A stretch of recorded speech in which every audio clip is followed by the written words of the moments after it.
Have you ever noticed in Dead by Daylight there are just a few too many killers who have the ability to go stealth? Well, in this video, I'm going over 4 killers that I think need stealth removed from their kit. What I'm considering to be stealth killers for the purpose of this video are killers who can lose their terror radius based on abilities alone. So there might be some add-ons or perks or classes in terms of 2v8 that give this effect. I'm not including those for the purpose of this video. Starting off with the twins. Now, they're not the worst offender on the list because technically it's just Victor who doesn't have a terror radius, which is really annoying because he's just so hard to see. His character model is so small that if you run by any sort of obstacle on the ground, he's completely hidden.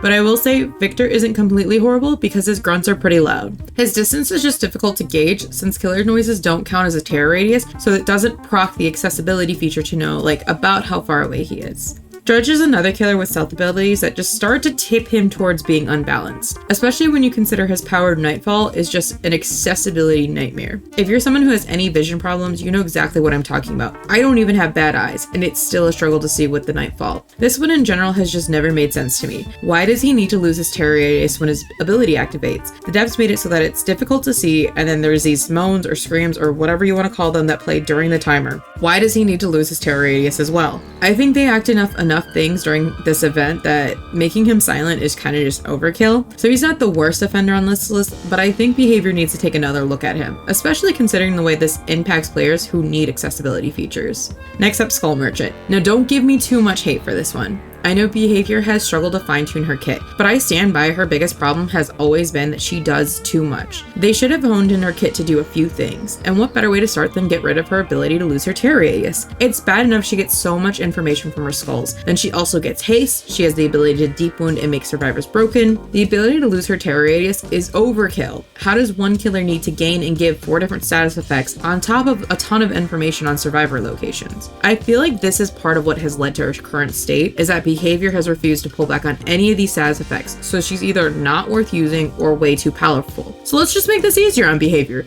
Let's lose the stealth and get her on track to being a more balanced killer.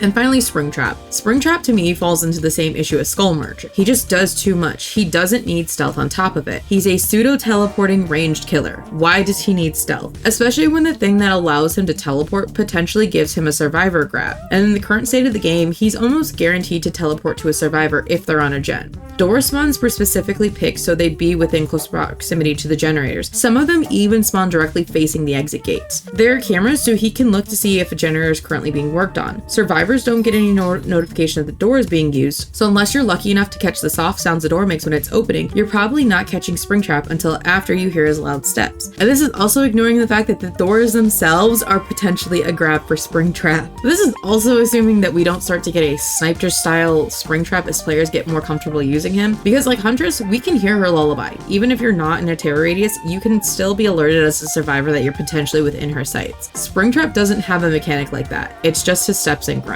And then the developers also added that fun anti-hiding measure, so if survivors don't work on an objective, they gain crows, as if they were standing still. Though, to Behavior's credit, that mechanic does seem to be in a better place than when it first launched. But what do you guys think? Do you like having these pseudo stealth killers? Are there killers I missed on my list? Leave your thoughts in the comments below. And if you enjoyed this video, don't forget to like and subscribe so I can bring you more Dead by Daylight content.